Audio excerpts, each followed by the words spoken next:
कि अभी भी न जाने कितनी जगह पर कितना रुपया निकला जा रहा है। क्या गोद लिए हुए गांव इन्होंने गोद से उतार दिए? उनकी क्या दुर्दशा है। देश मिली जुली संस्कृति से चला है, कुछ हमने सीखा, कुछ उन्होंने सिखाया कि वक्फ की जमीन से बड़ा मुद्दा वो जमीन है जिस पर चीन ने अपने गांव बसा लिए हैं। अध्यक्ष महोदय, ये जो इस बार जो वक्फ बिल आया है, नाकामी का पर्दा इस बार है वक्फ बिल। और नाकामी को एक आध नहीं है, मैं कई नाकामियां बता सकता हूं। अभी मैं माननीय सदस्यों को सुन रहा था, वो पुराने कई बिल उनके बारे में चर्चा कर रहे थे कि कितने प्रोग्रेसिव बिल लेकर के आए हैं। मुझे याद है, मैं उत्तर प्रदेश में उस समय था और मुझे लगा कि शायद इनकी वो बात ठीक होगी। एक ये बहुत तैयारी के साथ फैसला लेकर के आए थे और फैसला ये लिया था आधी रात के आज के बाद नोट नहीं चलेंगे, नोट बंद हो जाएंगे। अध्यक्ष महोदय, उस नोटबंदी नाकामी के बारे में भी तो चर्चा हो जाए कि अभी भी न जाने कितनी जगह पर कितना रुपया निकला जा रहा है, कितना निकल करके आ रहा है। केवल नाकामी नोटबंदी की नहीं, नाकामी बेरोजगारी की भी है, नाकामी महंगाई की भी है, नाकामी किसान की आय दोगुनी नहीं कर पाए वो भी इनकी नाकामी है। मुझे याद है, एक माननीय मंत्री जी पूरे देश की नदियों के बारे में बीओडी बता रहे थे, लेकिन माननीय मंत्री जी ये भूल गए कि उनके शहर में, उनके क्षेत्र की जो नदी है उसकी बीओडी क्या है। गंगा क्या साफ हो गई? यमुना क्या साफ हो गई? स्मार्ट सिटी क्या बन गई? क्या गोद लिए हुए गांव इन्होंने गोद से उतार दिए? उनकी क्या दुर्दशा है। इसलिए मैं कहना चाहता हूं, ये नाकामी का पर्दा इस बार वक्फ बिल बना है।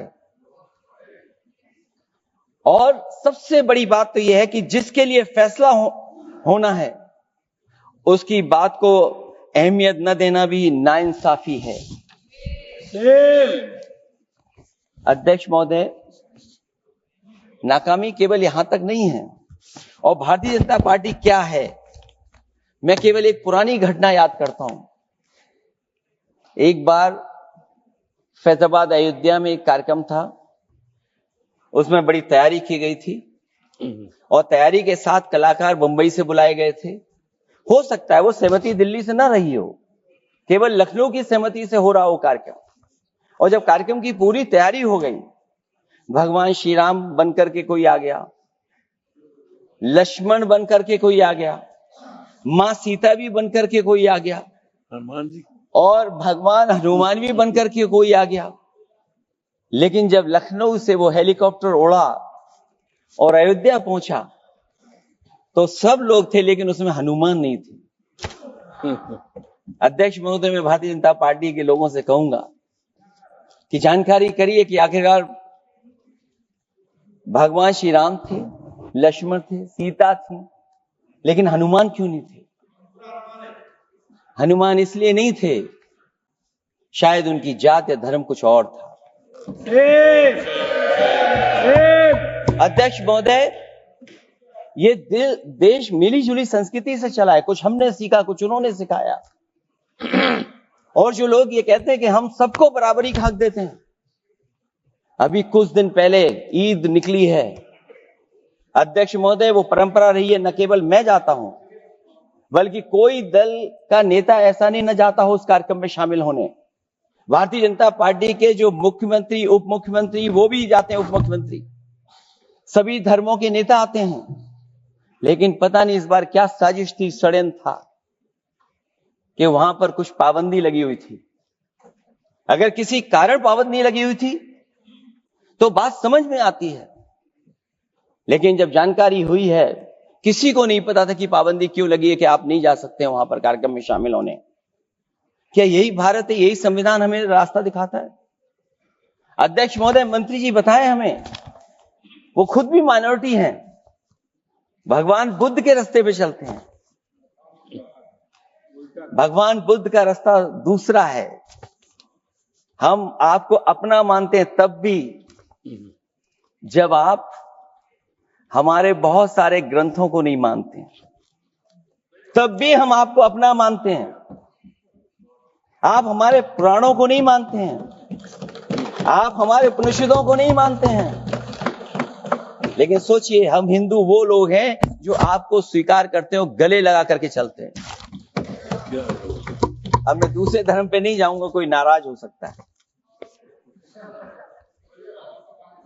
मैं दूसरे धर्म के बारे में नहीं जा सकता, मैं केवल यही बताता हूं। और मैं उत्तर प्रदेश में अध्यक्ष जी जहां से आता हूं, मैं अपमान नहीं कर रहा हूं, मैं सच बोल रहा हूं। और ये बिहार के चुनाव में जो आप कह रहे हैं कि महिलाओं को 2 मेंबर बना दिया, इस बार मैं भी देखूंगा आगे भारतीय जनता पार्टी कितनी महिला लोगों को टिकट देंगे वहां पर।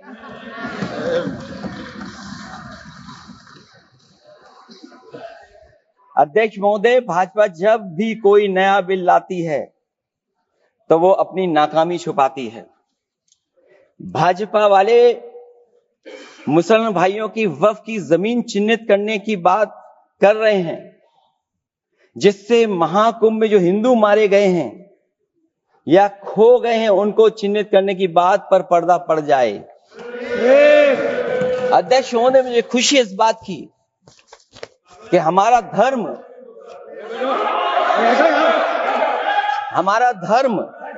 अध्यक्ष महोदय, नहीं कुछ कहना चाहते हैं। नहीं प्लीज, उनको अलाउ नहीं किया। अध्यक्ष महोदय नहीं, वक्फ अध्यक्ष इसलिए आ रहा हूं क्योंकि वक्फ समझने के लिए भारतीय जनता पार्टी की सोच क्या है। और ये अध्यक्ष महोदय जब ये कह रहे हैं कि इससे कारोबार होगा, अध्यक्ष महोदय, धर्म की चीजों से कारोबार नहीं हो सकता। हमारे उत्तर प्रदेश के मुख्यमंत्री जी ने भी कहा कि कारोबार होगा। वो 30 की गिनती में उलझे हुए हैं, जैसे 30 मार खाए वो। उनसे पूछा कि जान कितनी गई, वो 30। उनसे पूछा कि कारोबार कितने का होगा, 30 गुणा 10,000 करोड़। सोचिए, कुंभ हमारा क्या कारोबार की जगह है? और फिर उसका कौन नापेगा, कैसे नालाएगा? और फिर हमारे माननीय मंत्री जी कह रहे हैं कि जमीन, चाहे वो रेलवे की हो, चाहे वो डिफेंस की हो, वो भारत की जमीन है।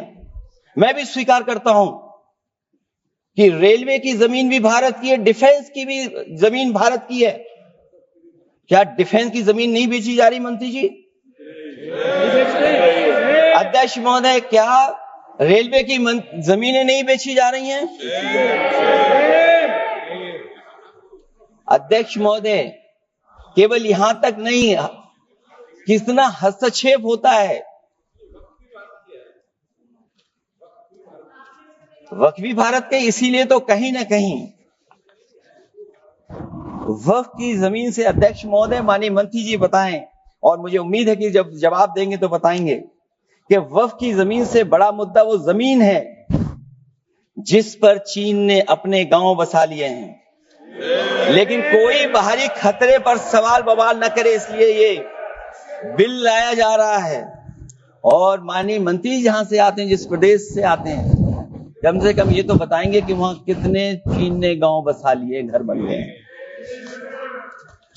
अध्यक्ष महोदय, आपके माध्यम से सरकार गारंटी दे कि वक्फ की जमीन कभी भी किसी भी पैतरेबाजी से किसी और मकसद के लिए किसी और को नहीं दी जाएगी। वक्फ की वर्तमान व्यवस्था में चाहे 5 साल के धर्म पालन की पाबंदी की बात हो, या कलेक्टर से सर्वेक्षण के हस्तक्षेप की बात हो, या वक्फ परिषद या बोर्ड में बाहरियों को शामिल करने की बात हो, इन सब का उद्देश्य मुस्लिम भाइयों के सार्वजनिक अधिकार को छीनकर उनके महत्व और नियंत्रण को कम करना है। ट्रिब्यूनल के निर्णय को अंतिम न मानकर उच्च न्यायालय में लेकर जाने की अनुमति देना दरअसल जमीनी विवाद को लंबी न्यायिक प्रक्रिया में फंसाकर वक्फ भूमि पर कब्जों को बनाए रखने का रास्ता खोलेगा। सबसे बड़ी बात यह कि वक्फ बिल के पीछे की न तो नीति सही है, न नियत, ये देश के करोड़ों लोगों से उनके घर दुकान छीनने की भी साजिश है। भाजपा एक अलोकतांत्रिक पार्टी है, वो असहमति को अपनी शक्ति मानती है।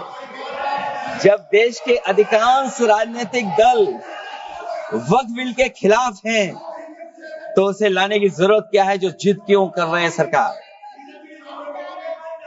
वक्फ बिल का लाना भाजपा की सियासी हट है। वक्फ बिल भाजपा की सांप्रदायिक राजनीति का नया रूप है। वो तो आपको काटेगा, और इसलिए काटेगा कि अध्यक्ष महोदय बाहर ये लिखते हैं सत्यमेव जयते, बाहर है लिखते सत्यमेव जयते, भाजपाई अंदर असत्य बात कहते।